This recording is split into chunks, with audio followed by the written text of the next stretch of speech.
बहस इस बात पर हो रही है कि विरोध करने से आपको किसने मना किया है, सियासत करने से साहब आपको किसने मना किया है। लेकिन सियासत के लिए भगवान को बीच में ले आना और रोमियो से कंपेयर करना, ये कहां तक जायज ठहराया जा सकता है। करोड़ों करोड़ों हिंदुओं की आस्था पर आप कैसे एक के बाद एक चोट करते चले जाते हैं। क्यों ना आप पर यह आरोप लगे कि आप ही हैं जो हिंदू मुसलमानों में और दूसरे लोगों में द्वेष पैदा करवाते हैं। क्योंकि आप जब याकूब मेमन चढ़ा होता है सूली पर तो रातों रात जाकर सुप्रीम कोर्ट खुलवा देते हैं, और एंटी स्क्वाड जब काम करने जाता है तो आपको परेशानी हो जाती है और कृष्ण नाम रख दीजिए, एंटी कृष्ण स्क्वाड नाम रख दीजिए कह जाते हैं। यही वो सवाल है जिन पर आज बहस हो रही है। अब सीधा मैं इस मसले से कुछ मिनट के लिए आगे हटना चाहूंगी, क्योंकि हमारे साथ जो मीट कारोबारी है, देखिए कुछ दिनों पहले अब्दुल हामिद कुरैशी साहब जब हमारे साथ आए थे, क्योंकि विरोध तो योगी के एक्शन को लेकर हो रहा है, अब्दुल हामिद कुरैशी साहब कुछ दिन पहले जब आए थे तब आप ये कह रहे थे हम नाराज हैं, बूचड़ खानों पर जो है वो कार्रवाई ठीक नहीं है, हमारे बूचड़ खाने अवैध नहीं है, आप लोग हड़ताल पर चले गए। ठीक है, ये एक्शन, उसका आपने रिएक्शन दिया, लेकिन इस रिएक्शन पर भी एक्शन हुआ। सीएम ने शायद आपसे मुलाकात की सर, उन्होंने आपको कुछ आश्वासन दिया है, या आपको लगता है कि सिर्फ और सिर्फ सियासत कर रहे हैं योगी और कुछ नहीं कर रहे हैं? नहीं, हमें आश्वासन कुछ नहीं मिला है। अच्छा। और हमारे जो दुकानदार हैं, हाँ। जो हमारी दुकानें हैं, हाँ। वो लाइसेंस हमें रिन्यूअल के लिए हम लोग गए थे, पशु हाँ। शिक्षा अधिकारी से मिले, हाँ। तो उसने कहा जो मस्जिदों में दुकानें हैं उनकी जो है लाइसेंस हम रिन्यूअल नहीं करेंगे। 80% हमारी दुकानें मस्जिदों में हैं, 80%। अब जब आज से सैकड़ों साल पहले से हमारी दुकानें चली आ रही हैं।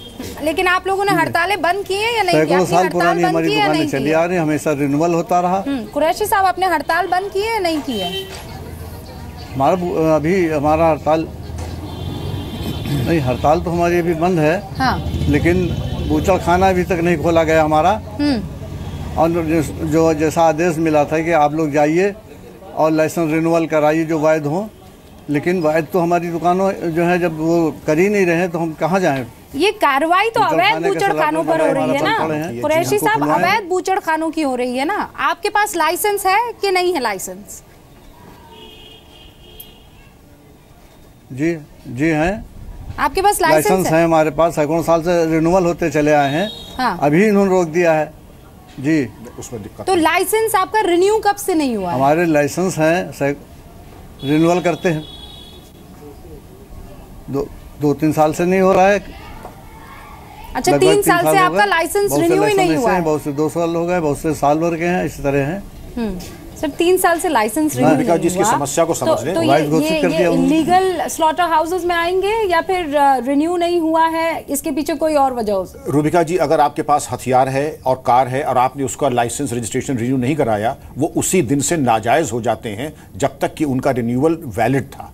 जिस दिन से आपका रिन्यूअल नहीं हुआ लाइसेंस का या रजिस्ट्रेशन का, उस दिन से आपका हथियार, आपका कार, आपका कारोबार और आपकी दुकानें इनवैलिड होता है। हमारे पास भी अगर पिस्तौल है, और पिस्तौल का मैंने सिटिंग डीजीपी हूं, अगर 31 दिसंबर रिन्यूअल नहीं कराया तो मेरे खिलाफ 25 आर्म्स एक्ट का मुकदमा चल सकता है।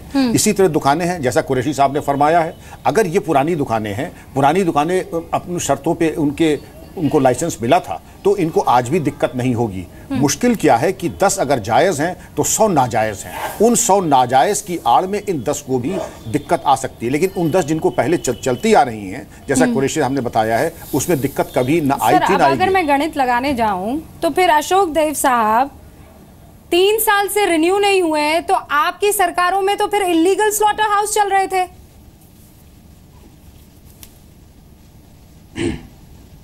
लियाकत जी 1 मिनट टाइम दीजिए, आपको पूरी बात बता दे रहा हूँ। 2 मिनट दे रही हूँ सर। पहले चीज तो ये, अभी डीजीपी साहब कह रहे थे कि 1090 में छेड़खानी होता था, ये शायद इनको जानकारी नहीं थी। 1090 से 6 लाख से ज्यादा जो है केस सॉल्व हुए थे। रह गई बात, मैं इन्हीं के माध्यम से पूछना चाह रहा हूँ कि जो बीजेपी की सरकार महिलाओं की सुरक्षा की बात करती थी, आज स्मृति ईरानी जो मंत्री हैं वो दिल्ली में सुरक्षित नहीं है। कल का हादसा पता है आपको। और यहाँ पे लखनऊ में एक बीजेपी एमएलए की भांजी एमएलए से ही सुरक्षित नहीं है, तो कहाँ लॉ एंड ऑर्डर है उत्तर प्रदेश में? अच्छा, भारतीय जनता पार्टी का लॉ एंड ऑर्डर दिल्ली में।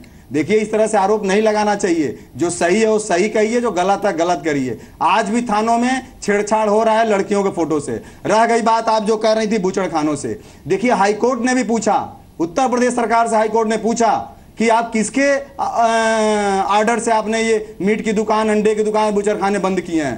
तो क्या जवाब दिया मंत्री जी ने? नहीं, बंद नहीं किया गया है, इनके रिन्यूअल की बात है। आप बताइए, रिन्यूअल हर साल में होता है, हर एक साल में रिन्यूअल कराया जाता है। पीछे रिन्यूअल जो है 15 लास्ट में या 16 से नहीं हो पाया, क्योंकि रिन्यूअल का जब समय हुआ तो नगर निगम के कर्मचारी चुनाव में चले गए और भी उनके काम जो है चुनाव आयोग से आ गया। मतलब मैं खाना बनाने में बिजी हो जाऊं तो बुलेटिन ना करूं, डीजीपी साहब कह रहे थे, एक बात सुन लीजिए, तो मैं दूसरी चीजों में ध्यान ना दूं, कैसी बातें कर रहे हैं आप? एक बात तो सुन लीजिए, एक बात जो काम है वो तो एक करेगा बात ना। सुन लीजिए। अरे विक्रम सिंह जी ये कह रहे थे कि जब हथियार का रिन्यूअल नहीं होता है तो क्या तत्काल आप जब्त कर लेते हैं हथियार? उसमें समय दिया जाता है। कितना समय? तत्काल बंद करने आपने का 3 साल समय दे दिया। समय क्यों नहीं दिया? मैं इसका उत्तर देता हूं। आप समय दे, आप 10 दिन से सरकार में आए, समय क्यों नहीं दिया आप? समय आपको देना चाहिए आपने था। तो 3 साल का समय दे दिया में जाइए, ना, तो उस पर काम किया, ना आपने रिन्यूअल करवाया। आपने तो उन लोगों को कहीं का नहीं छोड़ा। डॉक्टर पात्रा, रिन्यूअल करवा रहे हैं या आप इन आप पता करिए, 15 तक रिन्यूअल हुआ है, 15 के बाद रिन्यूअल नहीं हुआ है। 16 में रिन्यूअल इनको कराना चाहिए।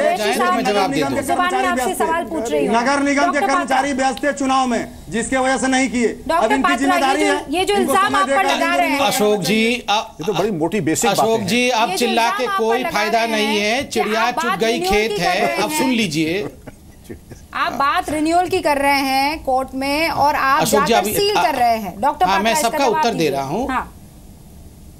नहीं, मैं इसका पूरा स्ट्रक्चरल जवाब दे देता हूं। देखिए, 2 केसेस के आधार पर यह सब हुआ है। 2012 में सुप्रीम कोर्ट का एक केस था और 2014 में एनजीटी का केस। जब ये केस के नतीजे आए तो अखिलेश यादव गवर्नमेंट, चूंकि कोर्ट ने अखिलेश यादव गवर्नमेंट को निर्देश दिए थे, तो 30 जून 2014 को अखिलेश यादव सरकार ने ही एक नोटिस निकाला कि इन लोगों के जो लाइसेंस है ये रिन्यू करना बंद कर दीजिए, क्योंकि कोर्ट के आदेश है। तब से लाइसेंस रिन्यू करना बंद कर दिया गया।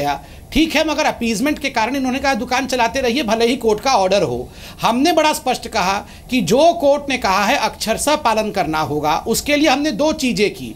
कोर्ट के अनुसार जो आदेश था, कोर्ट ने 14 बिंदु रखे, 24 आपने चुनाव में क्या कहा था कि पूरा बूचड़खाने बंद कर देंगे? आपने चुनाव में क्या कहा था? चुनाव की बात तो भूल गए। प्लीज मत चिल्लाइए। अब चिल्ला के सब खत्म हो गया है, कोई फायदा नहीं है। चिल्ला नहीं, आपको याद दिला रहे हैं कि चुनाव में आपने क्या कहा था।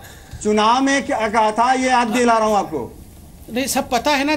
चुनाव में मत याद दिलाइए, खुद याद करिए कि आप लोगों ने 5 साल क्या किया। 1 सेकंड डॉक्टर पात्रा, 24 पॉइंट्स मैं समझा रहा हूं, मैं समझाना चाहता हूं कुरैशी साहब को, ताकि उनको कोई परेशानी ना हो। को लेकर हजारों लोग सुन रहे हैं। समझ में आ रहा है मुझे, ठीक है, बूचड़खानों को लेकर मुझे ये दर्द समझ में आ रहा है, लेकिन ये दर्द जब प्रशांत भूषण किसी की आस्था को चोट पहुंचा रहे होते, चकनाचूर कर रहे होते, तब क्यों नहीं दिखता है सर? ये सियासत आप इतना सेलेक्टिव क्यों रखते हैं?